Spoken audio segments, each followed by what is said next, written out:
In my early 20s, I used to go out drinking a lot. And I didn't just go out drinking because I loved to drink and I loved to feel drunk, but because I wanted to meet people. I wanted to make new friends. I wanted to meet girls. And I'd go anywhere to make that happen. I'd go to Southside, Mario's, Foxtail.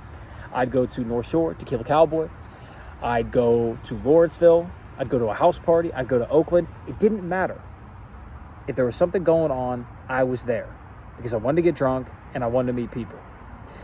However, on most nights, I would go home feeling completely and utterly empty.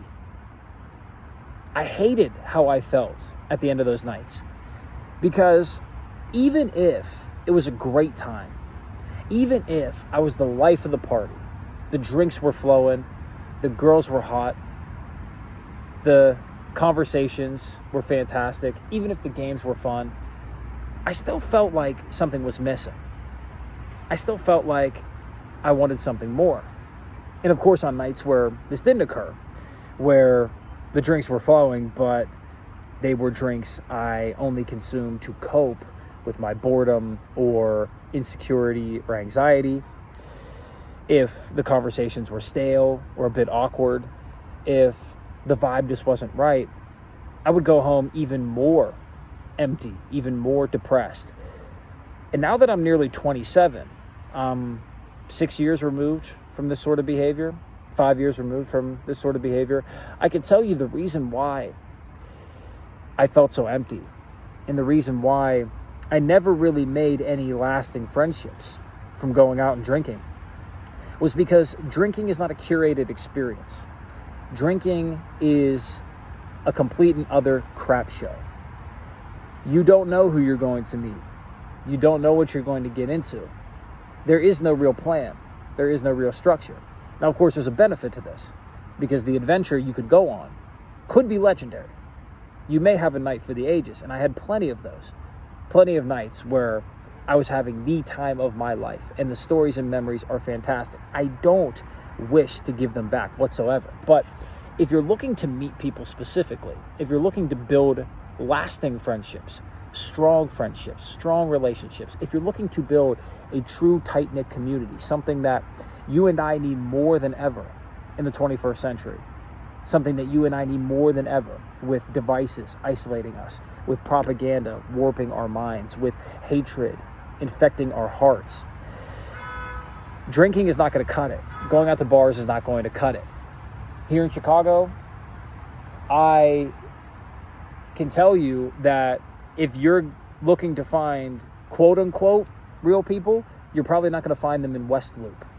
Now, I've never even gone out drinking in West Loop, but driving through there on many nights and many weekdays, I can say that the likelihood of me finding somebody that is going to be a strong partner or somebody who's going to be a strong friend there on a whim by simply going out and drinking is very unlikely because you don't find that at the bar.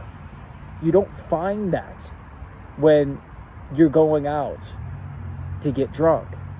Not because you can't find it, not because it's impossible. It certainly is possible, but rather because in order to build a lasting friendship, a lasting bond, to find a good partner, there have to be fundamental bases upon which you connect. There have to be fundamental values upon which you connect. And at the bar, you're just never going to be able to vet that. That's why you're likely to meet a bunch of people, perhaps hang out with a bunch of people, perhaps even follow up with them. But then you have to do all of this sifting and searching. You have to do all this digging, and you're panning for gold in a river that doesn't have any gold, that doesn't have any real mineral in it. It's all rock, it's all soot, it's all sand, it's all BS, truthfully. And it's not that the people there are evil. It's not that they're completely uncreative. It's not that they don't have intelligence to give you, to bestow upon you. It's that it's far better, in my opinion, to curate your experiences. Go to places where people have a purpose for being there outside of drinking, outside of getting drunk. Because though drinking is not evil, though drinking is not bad, there's nothing wrong with it. There are connotations that go with it, and there are consequences for doing it. When you're at the bar with the expressed intent to drink, you bring along a lot of other things. Carelessness, recklessness, a loose tongue. You bring along with you emotions, petty ones, ugly ones, jealous ones. You bring along with you baggage. You bring along with you need. I need to find someone. I need to meet someone. I need to have fun. So much need, so much heaviness. You bring that with you when you go out. Very few people at the bar, very few people in the clubs are actually light as a feather, are actually floating like angels. Very few, if anyone, actually is doing it. Everyone there, by and large, is there because they want to escape. They are there because they have a heaviness that they think they can expend on the club. But it doesn't get expended. It doesn't get expelled. It just lingers there. And they take it with them. Or they take somebody else's with them. They take that heaviness with them, no matter what. Whether it's theirs or someone else's. Very few people are light. And in my experience, long-term relationships, strong relationships, are built with people who are light. Who float. Who are angelic in that sense. They are not so heavy. Yes, they may have some heaviness, but it's relative. And relatively speaking, the people at bars and clubs are going to be very heavy in their energy.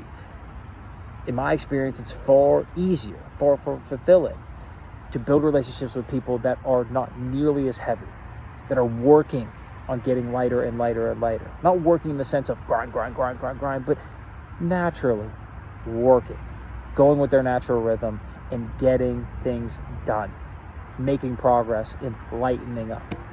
Those are people that are great to build long-term relationships with. But moreover, when you go to places that are curated, perhaps you go to church, perhaps you go play basketball, perhaps you go play chess, perhaps you go to a poetry event or a painting event, perhaps you go to a museum with a group, or you go hang out by the lake, or you walk the trail, or you join a run club. That's very popular now. Whatever it is that you enjoy, it makes it far easier because there's already a common bond. And especially if you're shy, this is incredibly important because there's already something to break the ice with. Just talk about the run. Talk about the art. Say what you think on it. Give your opinion. Easy peasy lemon squeezy. Yes, it may feel uncomfortable, but at least it's an open door for you to walk through. Yeah, you may get an electric shock that you've given yourself when you walk through it, but you'll walk through it. You won't die. That's what curating your life does for you. And when you have some criteria as to who you want to build relationships with, well, your search isn't as long. Your likelihood of success is much higher.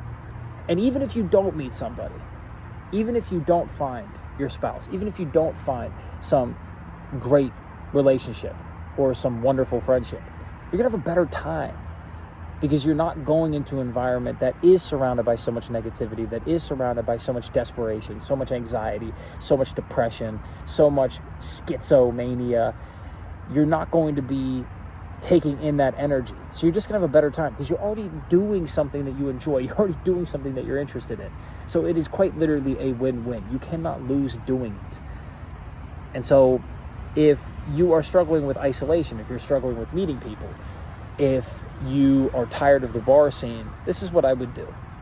I would curate your experiences so that you have a much higher probability of success when it comes to meeting people, so that at the very least you have a great time while you're doing it, and so that you avoid a lot of the connotations and a lot of the ancillary words that come with drinking, that come with clubbing, that go with going out. Of course, drinking, clubbing, going out, nothing wrong with it, nothing evil. You can meet people. You can build a life doing that. But there are consequences for actions. And over the course of 1,000 simulations, 10,000 simulations, 100,000 simulations, 1,000,000, drinking, clubbing a lot and making it a habit, that is something that does not lead, in my experience, as an Uber driver who's taken 18,000 plus rides, who has spoken to a lot of people, particularly people who are in their 60s, who are still trying to kick an alcohol addiction. What a night that was, smoking cigarettes outside of rehab. But it doesn't end well, and their lives are not fulfilling, and they grow old with a lot of regret. Not to instill the fear of the reaper in you. But in any case, if you gain value from this, subscribe. I appreciate it very much. Leave me any comments, any suggestions for improvement, and suggestions for other topics. And I'll see you in the next video. Much love. Peace. This is The New Da Vinci.